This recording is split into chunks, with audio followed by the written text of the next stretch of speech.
হাই everyone, আসসালামু আলাইকুম। কি খবৰ আপোনালোকৰ? আই হোপ আপোনালোক সকলো ভালে কুশলে আছে।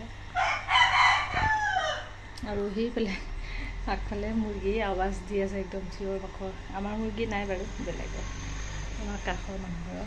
আৰু ইফালে খিৰিকী হেৰি কৰি থৈছোঁ যে, সেইকাৰণে এনেকুৱা পকা আহিছে। এতিয়া গা পা ধুই আহি গ'লোঁ। আৰু হামজা আৰু কাৰেণ্ট স্কুল গ'ল, তাৰপিছত হাজবেণ্ডো অফিচ গ'ল। এতিয়া মই কাপোৰ ধুলোঁ, এক বাল্টিং কাপোৰ গাল ধুই এতিয়া মেলিবলৈ আছে, মেলিবলৈ যাম। আৰু ৰাতিপুৱা ব্ৰেকফাষ্টত আজি ব্ৰেড বাটাৰ অমলেট সেয়াই খালোঁ। আৰু কাইনক আজি অকণমান তাইৰ এক্সট্ৰা ক্লাছ হ'ব 1 ঘণ্টামান, সেইকাৰণে 1-2 ঘণ্টামান হ'ব আজি ক্লাছ। সেইকাৰণে তাইক আজি টিফিনত সেই ব্ৰেড অমলেট তেনেকৈয়ে দি পঠাইছোঁ। আৰু হামজাটো সোনকালে আহি পাব, আৰু হামজা গাড়ীত আহি যাব। সেইকাৰণে কাইনক আকৌ বাপেকে অফিচৰ পৰা বাহিৰে সেইফালেদি আনিবলৈ যাব লাগিব আজি। এতিয়া কামখিনি কৰি লওঁ, তাৰপিছত ভাত চাত বনোৱা কাম আছেই। আৰু ঘৰতো এইবিলাক চাফ চিকুণৰ কাম ঢেৰ কিছুমান থাকেই, ইটোৰ পিছত সিটো, সিটোৰ পিছত ইটো। আকৌ ইয়াত দেখিছেনে ডাইনিঙৰ ওপৰত এইবোৰ চব এতিয়া ব্ৰেকফাষ্ট কৰা এইবোৰ চব বস্তু এনেকৈয়ে আছে। সেইখিনিও চাফা কৰি লওঁ, চিজিল কৰি লওঁ, তাৰপিছত আকৌ লগ পাম। আৰু কাপোৰখিনি দেখাই আছোঁ ৰ'ব।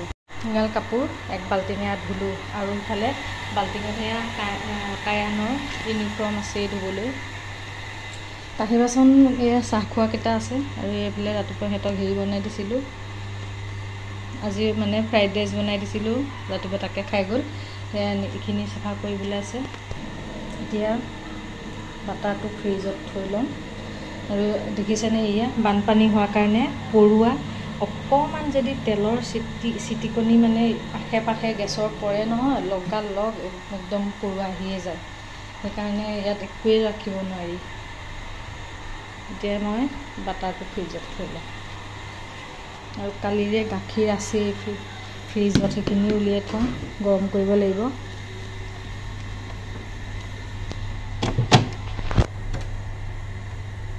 এইটো বটল, এইটো কালিৰে, এইটো উলিয়াই থওঁ এতিয়া। তাৰপিছত इसको अंदर डाल देते हैं। তাৰমানে আমাৰ ঘৰত ঠাণ্ডা পানী খোৱা মানুহ এটাই, হাজবেণ্ডে খায়। আৰু এইটো টমেটো কেটচাপ ফন্টেছ, এইটো আমি আগতে খোৱা নাই, এইটো লোকেল হয়।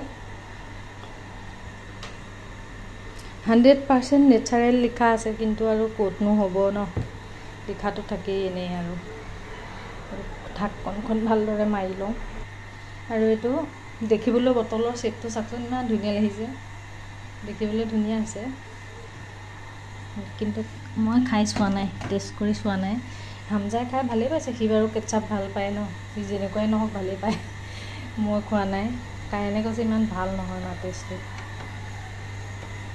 আৰু ইফালে ফ্ৰিজত আছে সেয়া পনীৰ আছে, আৰু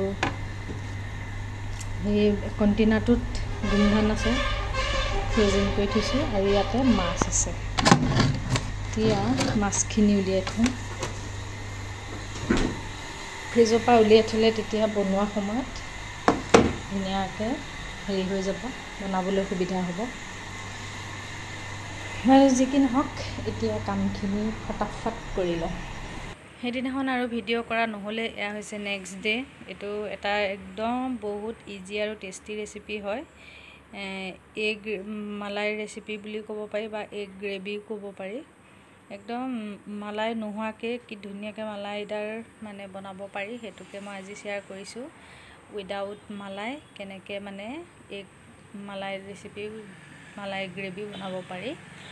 একদম ধুনীয়াকৈ আপোনালোকে যেইটা এগ লয়, সেইকেইটা এগ এনেকৈ বইল কৰি দুফালকৈ এনেকৈ ফালি লৈ ধুনীয়াকৈ এখন ফ্ৰাই পেনত অকণমান জলকীয়া গুড়ি, হালধি গুড়ি আৰু নিমখ দি ধুনীয়াকৈ ফ্ৰাই কৰি লোৱা হোৱালৈকে। তাৰপিছত লগতে এইটো মই এটা পেষ্ট ৰেডি কৰিছোঁ। পেষ্টটোত আপোনালোকে পিঁয়াজ দিব অকণমান সৰহকৈ, 2টামান দিব, তেতিয়া খাবলৈ ভাল লাগিব, মিঠা মিঠা।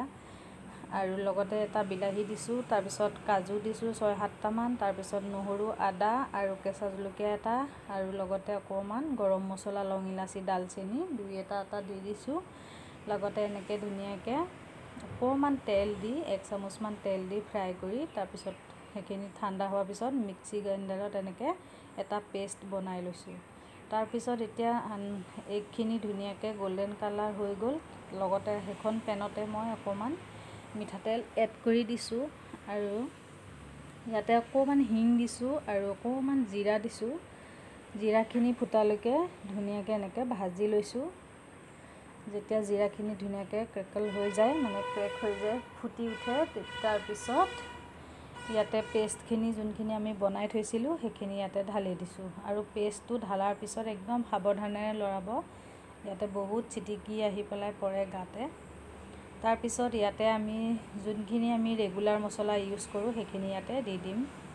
মছলাখিনি দিয়াটো নেদেখালোঁ, এক হাতে কেমেৰা কৰিছোঁ, সেইকাৰণে অলপ অসুবিধা হৈছে। ইয়াতে মই দিছোঁ হালধি গুড়ি, জলকীয়া গুড়ি, জিৰা গুড়ি, জালুক গুড়ি আৰু ধনিয়া গুড়ি দিছোঁ। ৰেগুলাৰ আমি এইখিনিয়ে মছলা ব্যৱহাৰ কৰোঁ, ইয়াতে এক্সট্ৰা একোৱেই মই ব্যৱহাৰ কৰা নাই। আৰু এইখন তৰকাৰী খাবলৈ খুব টেষ্টি হয়। আপোনালোকে যদি কোনোবাই বনাই এনেকৈ খোৱা নাই, তেনেহ'লে এবাৰ বনাই ট্ৰাই কৰি চাব, খুব ধুনীয়া হয়। তাৰপিছত মিক্সি গ্ৰাইণ্ডাৰত লাগি থকা যোনখিনি পেষ্ট আছিলে তাতে অকণমান পানী ঢালি মই ইয়াতে আকৌ ঢালি দিলোঁ। এতিয়া কালাৰটো দেখিছে কি ধুনীয়া হৈছে, খাবলৈও খুব ধুনীয়া হয় এইখন গ্ৰেভি। আৰু মালাই নিদিয়াকৈ কি ধুনীয়া একদম ক্ৰিমি টেক্সচাৰ আহিছে দেখিছে। একদম ঝটপট বনাব পাৰি, মানে আলহী আহিলেও আপোনালোকে একদম, যদি ঘৰত আন্দা থাকে তেনেহ'লে আপোনালোকে একদম ঝটপট বনাই খুৱাব পাৰিব। তাৰপিছত এতিয়া ভাজি ৰখা এগখিনি ইয়াতে এড কৰি দিম। এয়া মই গোটেইখিনি এনেকৈ এড কৰি দিছোঁ। আৰু মানে দুফালকৈ এনেকৈ বনালে কি হয়, ভিতৰলৈকে গ্ৰেভিটো সোমাই যায়, ল'ৰা ছোৱালীয়ে খাবলৈ ভাল পায়। আমাৰ ঘৰত একো নাথাকিলে মই ঝটপট এগ মালাই ৰেচিপিটো মানে এইটো ৰেডি কৰি দিওঁ।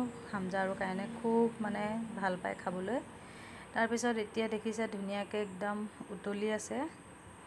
আৰু ইয়াতে আপোনালোকে যদি ভাবে অকণমান চেনি ইউজ কৰিম বুলি ভাবিলে কৰিব পাৰে। মই ইয়াতে অকণমান চেনি ইউজ কৰিছোঁ দেখিছে।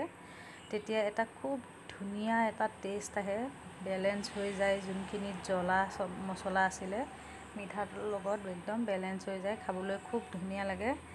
আৰু লগতে হোৱা সময়ত যদি আপোনালোকে অকণমান ঘি বা বাটাৰ এড কৰি দিয়ে গেছটো অফ কৰাৰ পিছত, তেতিয়া যে আৰু এটা ধুনীয়া সুগন্ধ ওলায়। আৰু নাথাকিলেও কোনো কথা নাই, এনেকৈও ভাল লাগে। আৰু যদি এড কৰে তেতিয়া আৰু ইয়াতকৈ বেছি টেষ্টি পাব। এতিয়া ধুনীয়াকৈ উতলিব দিছোঁ অকণমান 5 মিনিটৰ কাৰণে। এতিয়া চাওক 5 মিনিট হৈ গৈছে, উতলি আছে। এতিয়া মই লাহেকৈ গেছটো অফ কৰি দিম। আৰু অকণমান ইয়াতে কচুৰি মেথি এড কৰিছিলোঁ, কিন্তু ভিডিঅ'ত মানে এড কৰা নহ'লে, নেদেখিলোঁ, মানে নেদেখুৱালোঁ। মই এঘাতে কেমেৰা কৰিছিলোঁ যে। আমাৰ মালাই এগ ৰেচিপি একদম ৰেডি হৈ গ'ল। তাৰপিছত এয়া হৈছে আকৌ তাৰ নেক্সট ডে ভিডিঅ'। আমি বজাৰত গ'লোঁ, মানে অকণমান বজাৰ চজাৰ কৰিলোঁ। এইটো মানে ঈদৰ বজাৰ কৰিবলৈ গৈছিলোঁ। বজাৰখিনি নেদেখালোঁ আৰু কি বজাৰ কৰিলোঁ। এয়া দোকানত নাইটি কিনিব সোমাইছোঁ এতিয়া। আৰু এইখন দোকানত আমি মানে আমাৰ যিমান মানে সৰু সুৰা বস্তু আছিলে চব এইখন দোকানৰ পৰাই ল'লোঁ। আৰু এইবিলাক নতুন ঈদৰ কালেকশ্যনবোৰ, সৰু সৰু বাচ্চাবোৰৰ কাপোৰ বহুত ধুনীয়া ধুনীয়া আহে। আৰু ভিডিঅ'টো যদি চাই ভাল লাগিছে তেনেহ'লে প্লিজ লাইক, শ্বেয়াৰ, কমেণ্ট আৰু ছাবস্ক্ৰাইব কৰিবলৈ একেবাৰে নাপাহৰিব। আৰু যিসকল মোৰ পুৰণা ভিউৱাৰ্ছ তেওঁলোকে সদায় মৰম দিয়ে যায়, থেংক ইউ। আৰু যিসকল নিউ আহিছে তেওঁলোকে প্লিজ ছাবস্ক্ৰাইব কৰি দিব।